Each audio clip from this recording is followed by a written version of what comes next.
안녕하세요. 오늘 여러분과 함께 좀 자세히 살펴볼 주제는 바로 플랭크 운동입니다. 아, 플랭크요? 네, 코어 근육 강화에 좋다고들 많이 하시죠. 그렇죠. 오늘은 그래서 그 84세 남성분의 놀라운 변화를 담은 KBS 다큐멘터리 영상하고요. 또 물리치료사 겸임 교수님이 알려주시는 올바른 자세 영상, 그리고 아시아 턱걸이 챔피언이 설명하는 플랭크 정성 영상, 이렇게 세 가지 자료를 바탕으로 좀 깊게 들어가 보려고 합니다. 네네. 플랭크 효과가 뭔지, 어떻게 하는 게 정확한 건지, 또 뭘 조심해야 하는지, 이런 궁금증들 오늘 명확하게 풀어드리는 게 저희 목표입니다. 네, 맞습니다. 플랭크가 이게 겉보기엔 좀 간단해 보이죠. 근데 제대로 하려면 신경 쓸 게 은근히 많거든요. 그런가요? 네, 자칫 잘못하면 허리에 오히려 무리가 갈 수도 있고요. 네. 그래서 오늘 이 자료들 보면서 플랭크의 핵심을 여러분이 딱 이해하시고 안전하면서도 효과는 최대로 그렇게 운동하실 수 있게 도와드리겠습니다. 좋습니다. 그럼 바로 한번 시작해 볼까요? 먼저 플랭크가 실제로 어떤 변화를 가져올 수 있는지 그 힘을 보여주는 이야기부터 해보죠. 네. 84세 김영달 씨 사례인데요. 이분이 마라톤을 그만두신 후에 근력이 갑자기 확 약해지셔서 물통 하나 들기도 좀 버거우셨다고 하더라고요. 네, 맞아요. KBS 다큐 보니까 정말 그랬는데 우연히 플랭크를 알게 되셨다고 하죠. 네. 근데 단 2년 만에요. 정말 놀라운 변화를 겪으셨습니다. 여기서 좀 인상 깊었던 게 엄청난 강도로 막 하신 게 아니라 그런 게 아니고요. 네, 그 다큐에서도 나오지만 매일 조금씩 하는 거 딱 이 말이 핵심 같아요. 꾸준함. 이걸로 나이 들면 근육 빠진다는 그런 일반적인 예상을 뒤엎고 오히려 근력을 키우셨다는 점, 이게 참 대단한 거죠. 와, 매일 조금씩 꾸준히. 그래서 실제로 근육량이 늘고 예전엔 정말 상상도 못했던 스쿼트까지 거뜬히 하신다니 진짜 대단하시네요. 그렇죠. KBS 표현처럼 플랭크가 단순히 몸뿐만 아니라 건강과 젊음을 되찾고 새로운 꿈까지 꿀 수 있게 그런 자신감까지 준 셈이네요. 바로 그겁니다. 이 신체적인 능력이 어떤 삶의 다른 가능성으로 이어질 수 있다는 거. 근데 이런 긍정적인 변화의 바탕에는 반드시 올바른 방법이 있었을 거란 말이죠. 그렇죠. 자세가 중요하겠죠? 네, 잘못된 자세는 효과가 없거나 심지어 해가 될 수도 있으니까요. 김영달 씨 이야기는 정말 꾸준함 그리고 올바른 방법 이 두 가지가 얼마나 중요한지 딱 보여주네요. 그렇다면 전문가들이 다들 공통적으로 강조하는 그 올바른 플랭크 자세 구체적으로 어떤 건가요? 네, 그 여러 자료들에서 공통적으로 강조하는 기본 원칙들이 좀 있습니다. 우선 시작할 때요, 물리치료사 영상에서는 팔 위치를 좀 정확하게 잡기 위해서 엎드린 자세에서 시작하라고 권하더라고요. 엎드려서 시작하는군요. 네, 팔꿈치는 어깨 바로 아래, 수직으로 놓는 게 기본이고요. 양 주먹은 쥐어서 인중 앞에 모으거나 아니면 그냥 정면을 향하게 할 수도 있고요. 네네. 이때 팔꿈치를 약간 벌려서 팔이 알파벳 A자 모양이 되게 하거나 아니면 어깨 너비 정도로, 그리고 가장 중요한 건데요. 머리부터 발끝까지 몸이 최대한 일직선을 이루도록 하는 겁니다. 일직선. 네, 귀, 어깨, 골반, 복사뼈까지 이게 다 일직선상에 놓이는 걸 목표로 해야 하죠. 이게 실제로 해보면 유지하기가 진짜 어렵더라고요.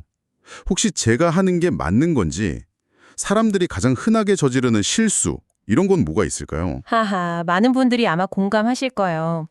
가장 흔한 실수는 역시 허리가 아래로 이렇게 푹 꺼지는 자세. 저도 약간 그런 것 같은데? 이러면 허리에 바로 부담이 가서 통증의 원인이 될 수 있습니다. 또 반대로 엉덩이만 너무 위로 이렇게 솟아오르는 자세도 있거든요. 네, 엉덩이만 번쩍 드는 거요? 네, 이러면 코어 근육에 힘이 제대로 안 들어가요. 운동 효과가 떨어지는 거죠. 그리고 또 몸 전체가 바닥 쪽으로 너무 낮게 가라앉는 거. 이것도 부상 위험을 높이는 잘못된 자세입니다. 그렇군요. 그럼 그런 실수들을 피하고 정말 코어에 제대로 힘을 주려면 어떻게 해야 할까요? 이게 그냥 버티는 게 아니라고 하셨잖아요. 맞습니다. 플랭크는 무슨 버티기 시합이 아니에요. 이건 능동적인 힘주기 운동입니다. 물리치료사 영상에서도 딱 강조하죠. 버티는 운동이 아닙니다. 라고요. 능동적으로 힘을 줘야 한다? 네. 복근하고 엉덩이 근육에 의식적으로 계속 힘을 딱 주고 있어야 합니다. 특히 그 챔피언 영상에서는 허리가 꺾이는 걸 막기 위해서 엉덩이와 복근에 힘을 주어서 엉덩이를 안으로 살짝 말아준다.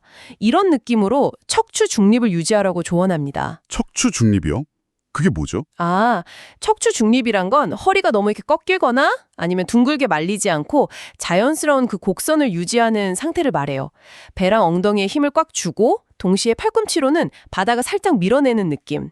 이걸 가지면 자세 유지에 도움이 많이 됩니다. 와, 생각보다 신경 쓸 게 많네요. 능동적으로 힘을 계속 줘야 하는 거군요. 근데 처음 플랭크를 하는 분들은 이 기본 자세조차 꽤 힘들 것 같은데요. 좀 더 쉽게 시작할 방법은 없을까요? 당연히 있습니다. 너무 어렵다 싶으면 무릎을 바닥에 대고 시작하는 게 아주 좋은 대안이에요. 두 영상 모두 이 방법을 추천하고 있고요. 무릎 대고 하는 플랭크? 네, 또는 다리를 조금 더 넓게 벌리면 몸이 좌우로 흔들리는 걸 줄여줘서 좀 더 안정적으로 자세를 잡을 수 있습니다. 네네. 그 물리치료사분은 기본 플랭크, 그러니까 무릎 대고 하는 거요. 그걸 30초씩 5세트, 세트 사이에 한 10초 쉬고요. 이게 어렵다면 무릎 대고 하는 플랭크부터 시작하라고 권장합니다. 그렇군요. 30초 5세트가 기준이 될 수 있겠네요. 그럼 무릎 대고 하는 기본 자세가 좀 익숙해졌다 싶으면 그 다음엔 어떻게 난이도를 높여가야 할까요?